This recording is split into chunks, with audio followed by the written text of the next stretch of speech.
Peace. What's good, YouTube? It's Kareem Samadi back again with another video. So today we're going to get into a little bit on karma and understanding why we deal with toxic people, why we deal with tough situations in life, tough relationships in life, right?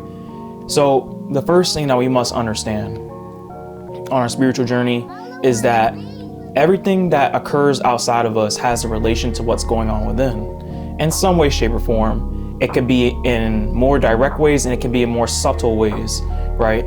But generally, we have a link to all that is happening outside of us with what's happening inside of us, right? So, and this all ties into essentially the mind being connected to the universe, because the mind is the universe, right? We can experience our mind being the universe through imagination. We can experience our mind being the universe through self-fulfilling prophecies, through dreams, right? Everything occurs within our minds, ultimately. And so to leave out our relationships with others, our connections with others would be silly, because obviously it still plays a role. And so understanding karma, right? Karma is our lessons for soul refinement. So when we understand our karma with someone, when we understand our karma with something, we understand our lesson and what we are meant to experience with those people and with those places and with those things. So if we have a relationship that we have labeled, right, as toxic with someone, a toxic relationship is no more than different questions being answered in different ways, because and different lessons being taught to you through pain, through darkness, right? Like I said, it's all shadow work at the end of the day. It's all your mind at the end of the day. So when you experience toxic relationships, these are things showing up as lessons for you, because in a way, other people, they are mirrors to different parts of yourself, right? They may even be a mirror to a part of yourself that your soul, your higher self, has been telling you to work on, has been telling you to pay attention to. And this can also occur when you're in a toxic environment too. Maybe a toxic job, maybe a toxic city, whatever the case may be, right? If you find it unfavorable to you, it's pointing back to something within you that you must pay attention to, right? And this could be built up trauma, right? Or it could be many different things, right? All in all, it's still a lesson, right? When you start to see things as lessons rather than seeing things as happening to you, a lot of the resentment disappears, a lot of the blame disappears, a lot of the negativity and attachment to feeling negativity as well disappears, right? See, the thing is, there's nothing wrong with negative emotions, right? Negative emotions are just as important as positive emotions, right? But when we become the master, when we become the gods of our own lives, right, we have to essentially be able to deal with these emotions in a way that they are not controlling us and that we are not attached to them so heavily. And so one of the ways of doing this is by seeing your emotions, by seeing the things that happen in your life as simply things that just occur. You know, they are different feelings passing by, right? This is part of being mindful within your life. You're mindful of the positive and the negative situations that pass, because positive situations, negative situations, they are inevitable, right? Now, but when you become objective and you look at them objectively, rather than attaching so heavily to a negative mindset, or even attaching heavily to a positive mindset, right? But when you look at things for how they are, you begin to see a greater picture. This is why seeing things as a lesson, seeing everything as a lesson, ultimately will bring you into that objective mindset. It will bring you into that higher spiritual mindset, because you're looking at things from a bird's eye view rather than seeing things as things that are occurring to you, right? And the thing is, we've been trained to overly identify with our emotions, overly identify with our negative feelings. We've been trained to paint ourselves as victims, and even being a victim can be very addictive, right?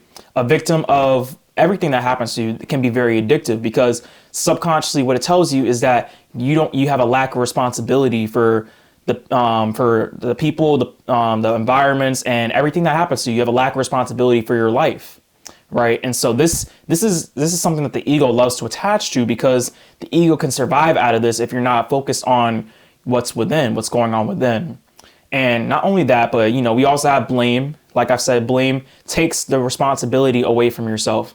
It also takes the mindfulness away from yourself. Another thing would be anger, shame, guilt. A lot of these things, they take you away from your element, because in a way, it's all it's doing is taking you away from looking within yourself and really seeing the connections and seeing the lessons. And also it takes you away from self-acceptance and neutrality, right? So when we're dealing with the lower emotions, when we're dealing with toxicity, we also have to understand, where is our responsibility in the situation? I've had many relationships, right? And I did at one point think that things were happening to me, right? That, these women were treating me in certain ways. But I also came to the conclusion, after I became conscious, right? I came to the conclusion that, hey, wait, if I had been setting proper boundaries, maybe these people wouldn't have done these things to me. Now, and see, when you begin to question yourself, when you begin to evaluate yourself, right, and not in the way of self-gaslighting, right, but in the way is, after you process everything, right, and you begin to self-evaluate and understand your place, right, then you can begin to look at what went wrong. You can also begin to pull at the lessons and the karma involved with this, because like I said, everything is a lesson. The good things are lessons. The bad things are lessons, right? And when you put them together, they're still just lessons. So I had to learn how to properly set boundaries so that these things didn't occur. Not in the sense of putting walls up, but in the sense of, okay, I need to have a healthy relationship with myself, be healthy enough with myself to set the proper boundaries, and also respect myself enough, love myself enough to where I don't allow people to violate those boundaries. I don't compromise parts of myself for other people who decide to violate those boundaries, right? And that's a huge thing, because let's say I had continued to play victim, I would have never been aware that I had an issue setting boundaries. I would have never been aware that my issue of setting boundaries goes back into my childhood, right? And so that all would have never occurred had I not properly processed my emotions, and also had I not properly evaluated myself without any emotional bias, right? And evaluated my situation. None of that would have occurred.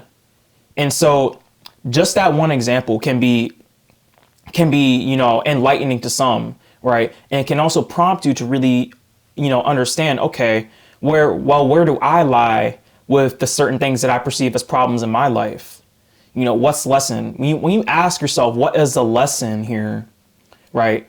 Then everything suddenly becomes easier, and you can also experience these events in your life from I wouldn't say a less emotional, because like I said, we are all going to feel something, but we'll feel these emotions for what they are, but we won't say that they are us.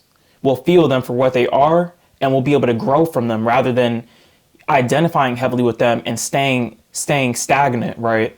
When we're constantly learning through life, we begin to graduate from old thought processes. We begin to graduate from deep traumas, deep-seated traumas.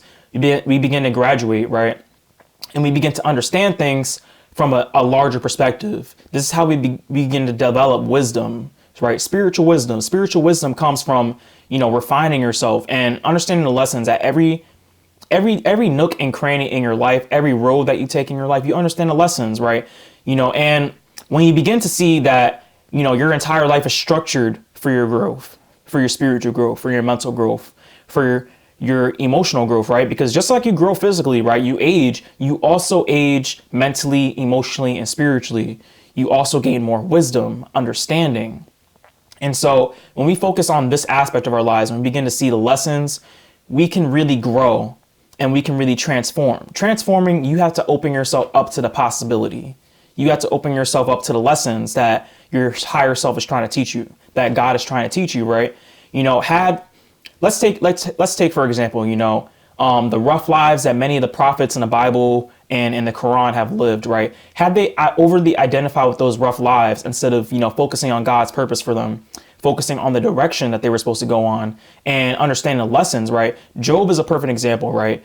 Job focused on his purpose. He focused on his relationship with God, which is in essence really just his relationship with his higher spiritual element. But he focused on that, and he didn't focus on all the affliction that he was suffering. He didn't blame it on God when he had every opportunity to, right? And so in essence, if we all taken the mindset of Job, from the Bible, right?